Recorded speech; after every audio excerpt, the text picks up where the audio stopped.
Olá, e cá estamos nós no final de 2020. Nossa, cá entre nós. Essa foi difícil, né?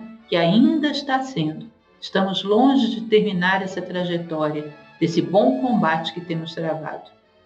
Nós podemos perceber, ao longo desse período, que houve bons elementos que há que destacar. Temos que desenvolver um foco positivo. Podemos perceber que há instituições, empresas que deram o seu melhor para prevalecer, para chegar ao outro lado saudáveis, beneficiando seus próprios funcionários, beneficiando a sociedade. Houve pessoas, individualmente falando, de muito boa vontade, de muito valor, que foram ao limite das suas possibilidades para atender aquelas populações mais atingidas, aquelas pessoas que mais sofreram na crise. Nós, em Nova Acrópole, além do trabalho prático de ir às ruas, de levar cestas básicas, também fizemos um trabalho muito importante, que nós nos determinamos a fazer desde o início da crise. Se vocês voltarem lá atrás, vão me ver em março desse ano dizendo: nós vamos duplicar o ritmo, mas estaremos com vocês dia a dia, porque momentos difíceis se avizinham. E a gente tem feito isso. E vocês têm caminhado conosco e tivemos frutos muito bons. Ajudamos a caminhada de muita gente, levantamos o ânimo, podemos dar esperanças. E podemos provar, através dessa batalha travada com as armas da filosofia, cultura e voluntariado, que uma guerra bem travada não tem derrotados, só tem vencedores. Diante disso, nós resolvemos fazer um pequeno especial de Natal para mostrar para você um vale a pena ver de novo do que nós fizemos juntos ao longo desse ano, que vocês foram parte ativa disso, para relembrar, retomar forças e continuar caminhando, e convidá-los a continuar caminhando ao nosso lado, ombro a ombro, alimentando esperanças, confiança e vontade. Sejam bem-vindos ao nosso especial de Natal. Um grande abraço a todos.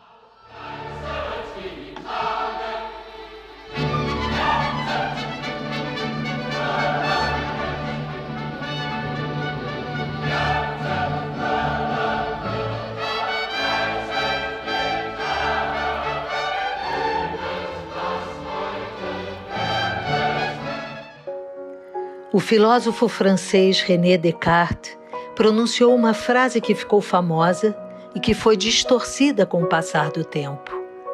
Penso, logo sou. Cogito ergo sum, do verbo latino esse, que significa prioritariamente ser e não existir.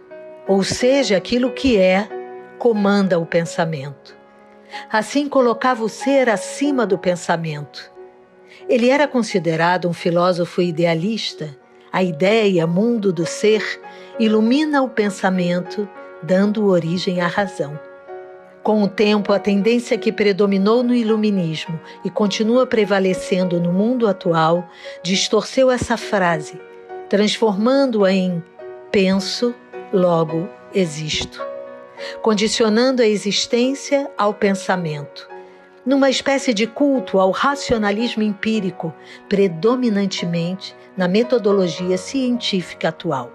Mas como esta corrente de pensamento não pôde ignorar a existência também dos sentimentos, da energia vital, disposição para agir, para adquirir propriedades, riquezas e das necessidades biológicas, instinto de sobrevivência, procriação, a pergunta quem sou ganhou um grau alto de complexidade devido às suas várias alternativas de resposta. Sou aquele que pensa ou a minha identidade é o próprio pensamento? Ou sou aquele que sente? Sou aquele que vibra com disposição e confiança em si mesmo porque possui propriedades e riquezas? Sou os meus instintos e paixões? Ponto de onde partiu Rousseau no século da luz para criar suas teorias do bom selvagem e do contrato social? Nesta quarentena, de dentro de nossas casas e contemplando desde nossas janelas, tomamos consciência deste conflito dentro de nós mesmos. e entre as várias correntes de opiniões dos dirigentes de nossa sociedade. O que devemos atender primeiro? A saúde física, a econômica, a psicológica ou a mental? Na nossa solidão, distante da rotina diária, que mantém o nosso tempo preenchido e o coração vazio, numa espécie de terapia ocupacional que nos desvia do essencial, podemos tomar consciência de que este conflito não é somente de nossos políticos dirigentes. Eles se tornam evidentes aí, mas estão dentro de nós mesmos. Sentimos medo de perder a vida física devido ao vírus. Sentimos medo de não dispor de alimentos. Sentimos angústia e desespero por estarmos fechados dentro de casa com o coração vazio. Sentimos-nos confusos com os pensamentos circulares, alimentados constantemente com notícias mórbidas. Seria a dimensão humana da vida isso? Algo sem sentido, suportável somente e do qual fugimos, mantendo-nos sempre ocupados com atividades de lazer ou produtivas? Não suportamos a solidão porque não conseguimos identificar nada válido em nós mesmos quando estamos afastados da mecanicidade cotidiana. Não temos consciência dessa autêntica dimensão humana da vida, que é eterna, infinita, livre, não condicionada. Em condições adversas, podemos lograr elevados estados de consciência que lhes proporcionaram os mais belos sentimentos, pensamentos e ideias. Isso, se soubermos que é na dimensão humana da vida que habita a fonte de todos os prazeres e a consciência da eternidade e de verdadeira liberdade, onde o medo não pode entrar. O isolamento social não nos coloca numa condição tão adversa porque estamos em nossas casas e junto com os nossos entes queridos. Portanto, temos melhores condições de penetrar profundamente em nós mesmos e descobrirmos com os nossos sentidos interiores essa dimensão de vida, de onde nos vem a percepção natural da beleza, bondade e justiça. Virtudes que são atributos do nosso ser, chispa divina que, sendo eterna e livre, não teme a morte e nem sofre com as restrições da personalidade.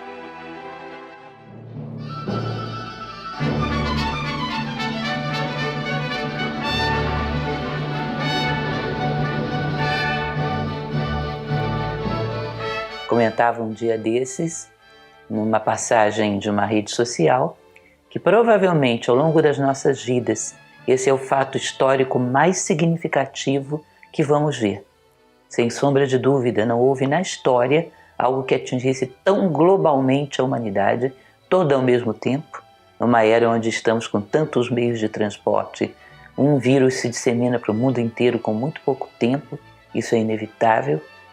Então nós presenciamos o mundo inteiro sofrendo pela mesma coisa, por algo grave, por algo delicado. O pânico não é um amigo nem um bom conselheiro nessa hora. Lógico, a prudência sim, essa é vital, mas ela não pode ser tanta que nos impeça de pensar nas pessoas à nossa volta.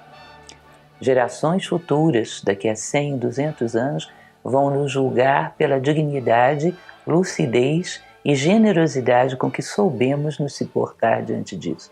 Ou seja, demos uma resposta humana à vida, soubemos ter os cuidados necessários, mas sem ignorar a necessidade das pessoas que estão à nossa volta. A vida é como uma pedra de amolar.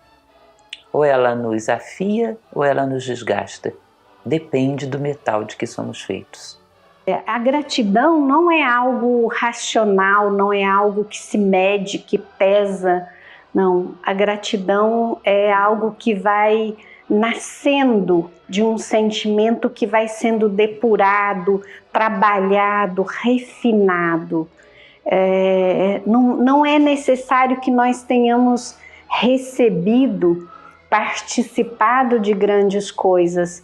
A gratidão, ela não mede pela quantidade, ela mede pelo valor que as coisas têm.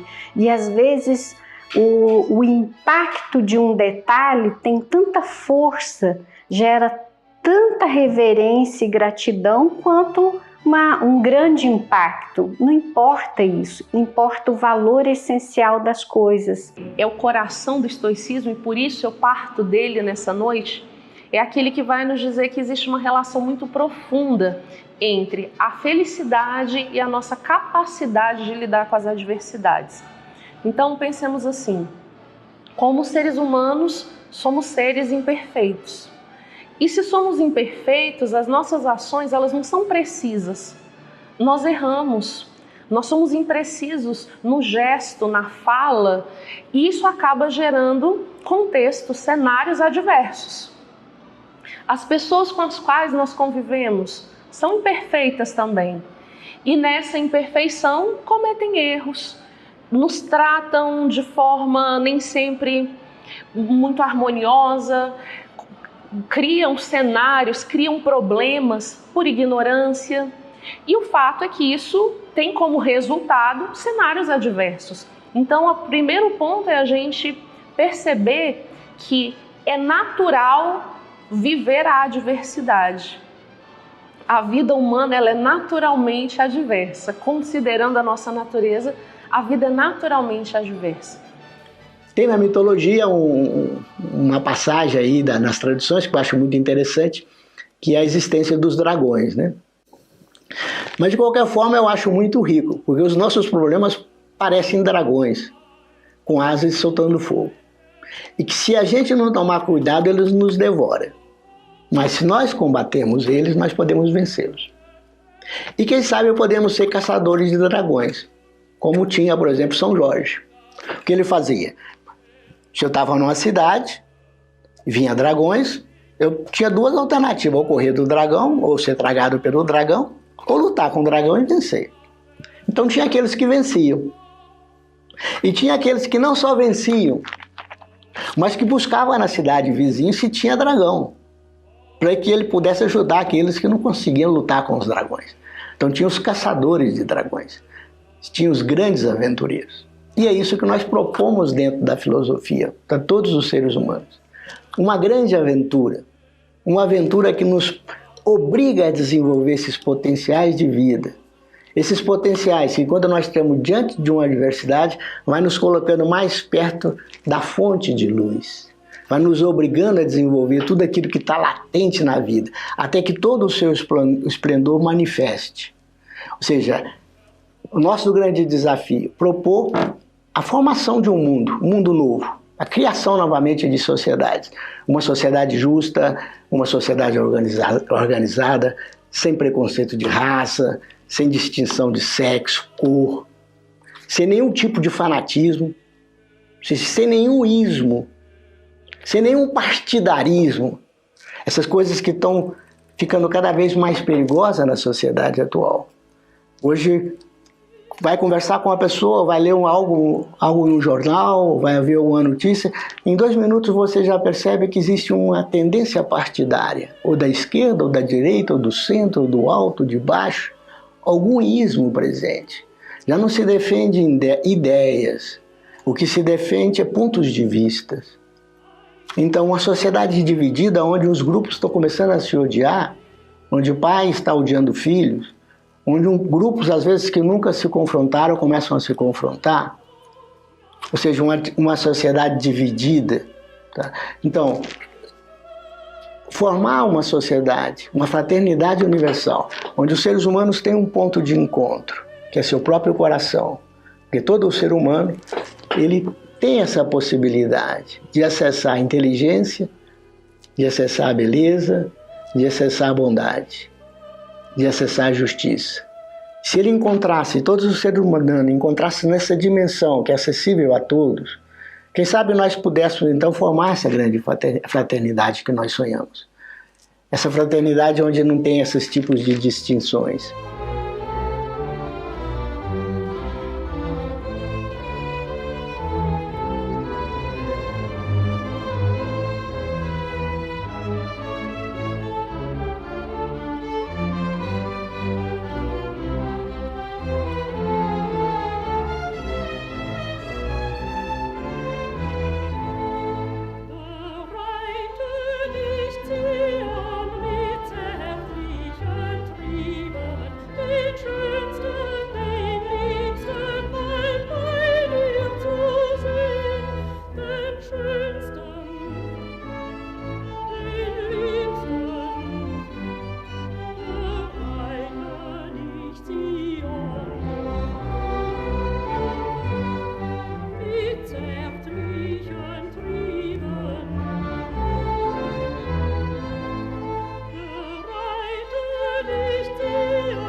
dessa vida, as que passo matutando, se noite ganho perdida.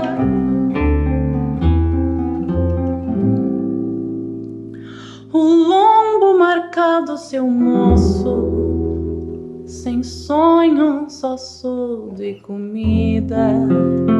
É só barulho e alvoroço, ou marca senda da vida, sem pensar igual menino que quer o balão de vento. Tomo o tento, tomo o tino, tomo as rédeas ao pensamento.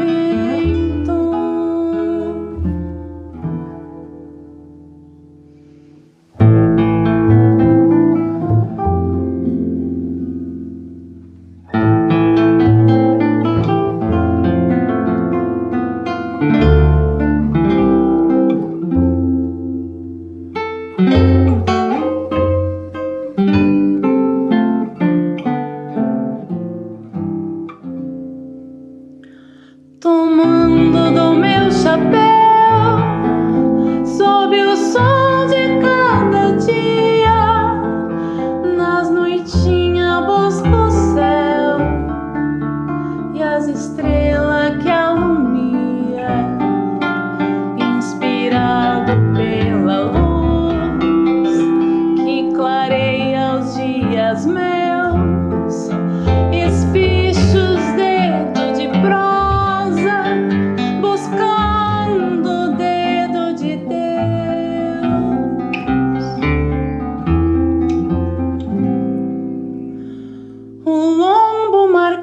seu moço, sem sonho, só soldo e comida. É só barulho e alvoroço, ou marca a senda da vida, sem pensar igual menino que quer o balão de vento. Tomo o tento, tomo o tino,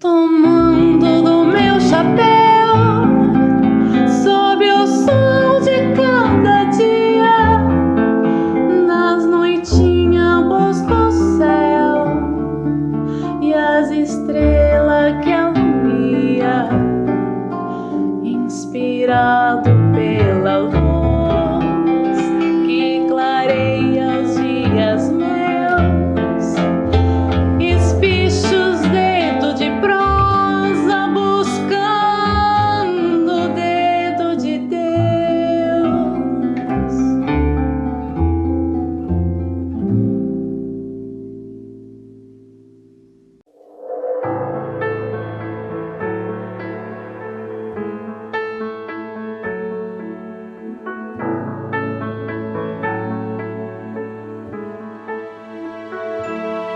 Domina a fúria que impulsiona a insensatez no tom de tua voz. Refreia o ímpeto e a inconsciência da expressão dura do olhar atroz. Tempera a voz em tua voz interna, banhada em águas do coração. Deixa que surja purificada, melodiosa como canção.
sustente a base falsa que arremeda uma verdade que não existe, que dilacera o papel de seda.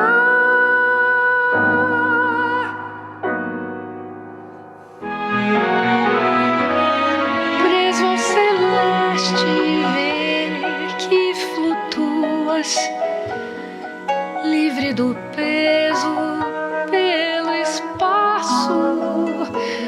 Passos de seda mostram que a tua é uma vontade forjada em aço.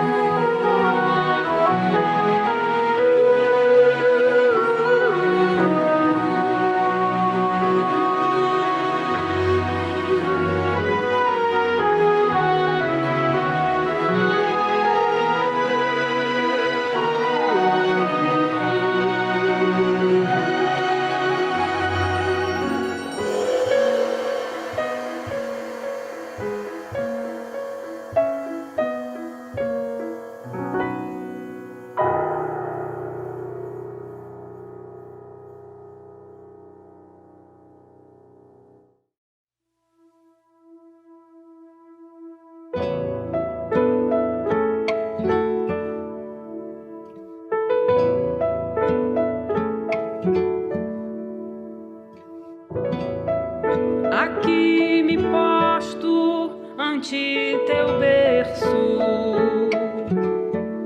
de homem lótus recém-desperto. Faço meus votos por teu destino, vou de águia a céu aberto.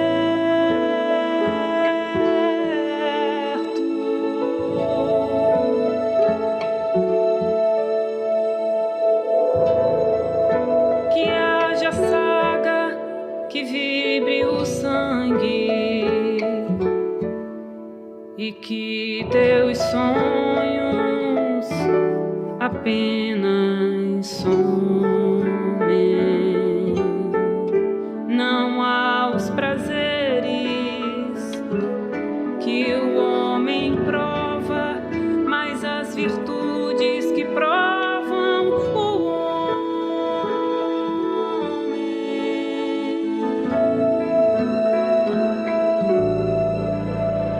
que a vida vaga, vã, inerte, em puro ardor seja convertida por tudo que a vida verte, e não aquilo que inverte a vida.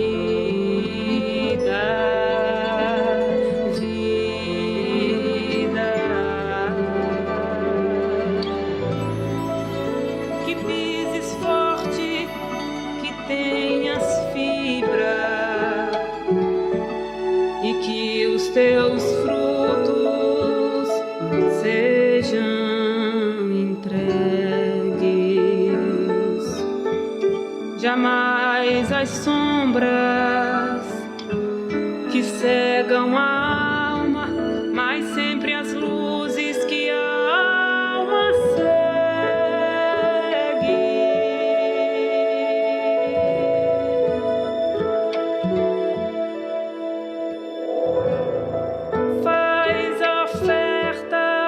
De teu esforço, toda a vitória e a vida em si, pois toda obra que de ti nasce é dos que nascem através de ti.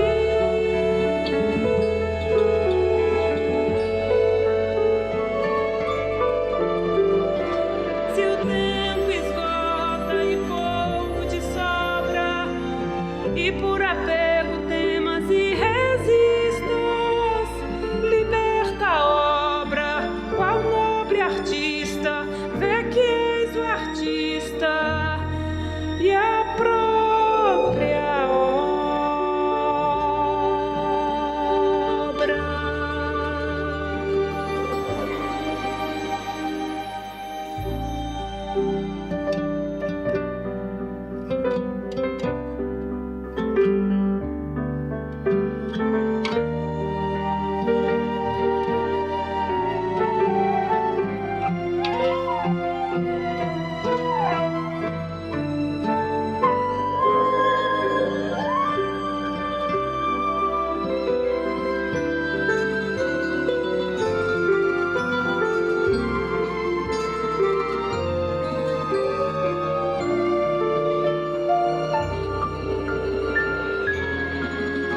a vitória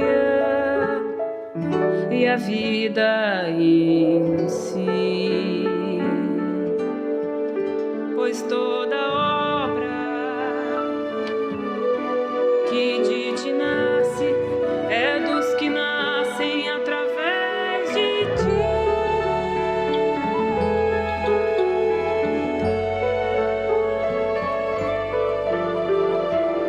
Se o tempo esgota e pouco te sobra, e por apego temas e resistas, liberta a obra, qual nobre artista, vê que és o artista e a própria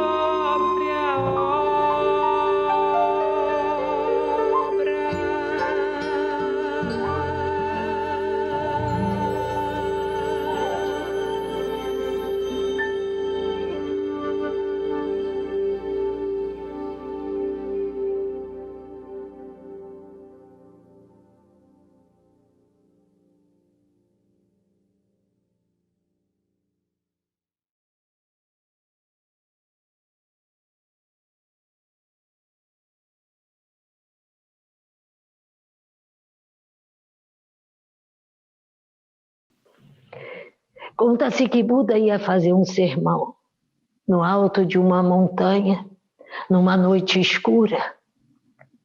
Os príncipes da terra, os homens todos poderosos, se apressaram para comprar tochas enormes para iluminar o lugar ermo.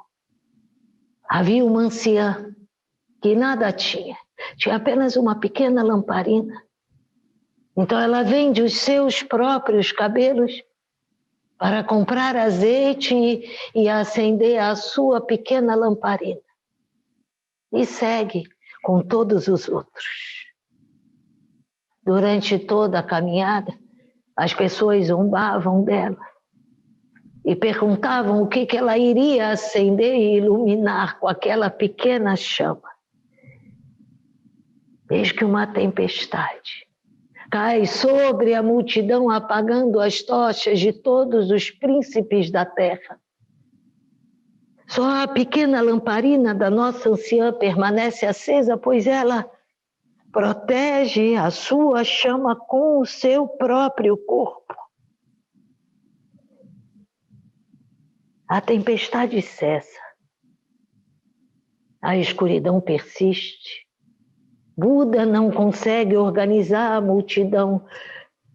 Os homens não conseguem se aquecer e não conseguem encontrar o caminho de volta para casa. Eis que surge, no meio de tamanha escuridão, a chama da nossa pequena anciã. Essa chama podia ser vista de muito longe, diante de tamanha escuridão. Então ela passa a acender as tochas dos príncipes da terra, dos homens poderosos, uma a uma, e os príncipes da terra vão passando adiante também a sua chama. E novamente se faz a luz. E novamente é possível ouvir a voz dos homens e a voz de Buda dentro e fora de nós. E novamente os homens encontram o caminho de volta para casa e para dentro de si mesmo. Os lábios da sabedoria estão fechados, exceto para os ouvidos do entendimento. Não deixeis que se apague esta chama, guardada durante séculos e séculos na caverna escura, nos templos sagrados, protegidas pelo mestre, os mestres do amor. Não deixeis que se apague esta divina chama.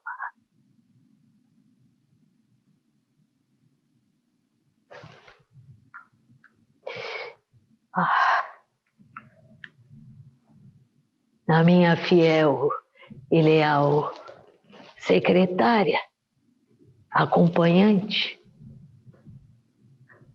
a nobre Condessa Constance acaba de deixar para mim o meu chá.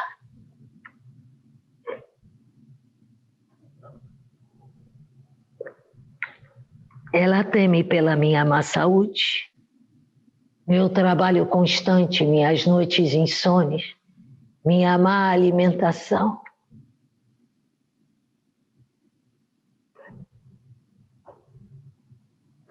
Ela teme que venham a encurtar os dias que me restam.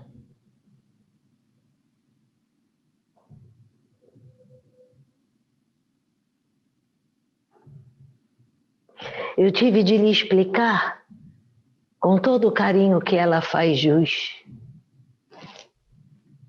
que o meu trabalho não encurta os meus dias, pelo contrário, ele os prolonga. E ao contrário do que parece, eu não perco a minha vida em meu trabalho, eu a encontro nele. Hoje é dia 8 de maio de 1891, à beira do Festival de Vesak, aniversário do Senhor Buda, o símbolo do discípulo que segue as pegadas do Buda, do Mestre. É a flor de lótus branco que atravessa o lodo, a água, o ar e se abre ao sol com suas pétalas incólumes, sempre fiel buscadora da luz. Essa flor sempre foi inspiração na minha trajetória. Portanto, eu peço que no dia da minha partida, neste 8 de maio, seja lembrado como o dia da flor de lótus branco.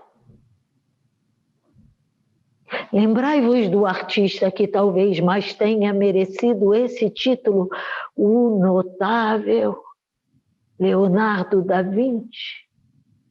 A sua obra Gioconda é fruto de sua percepção que as coisas elas não são envoltas ou separadas por linhas, tudo é um contínuo difuso onde cores, formas, texturas, elas vão se transformando uma nas outras. Ele denominou de esfumato. A realidade é esfumato, meus senhores. Por isso esta obra é tão vívida, tão verdadeira. A realidade é esfumato. A linha que vos separa existe apenas em vossa mente.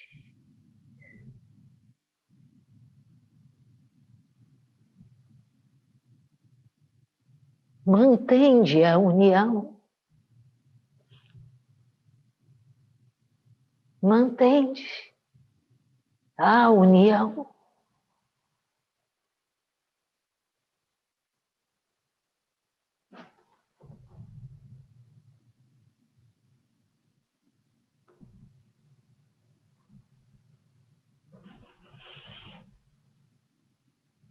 Contempla. Contempla.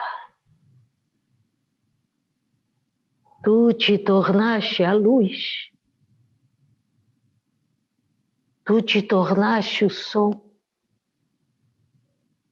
Tu és o teu mestre. Tu és o próprio objeto da sua busca, a voz que ecoa pela eternidade.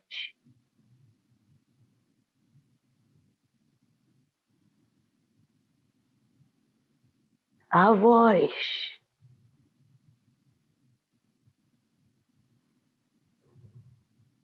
do silêncio.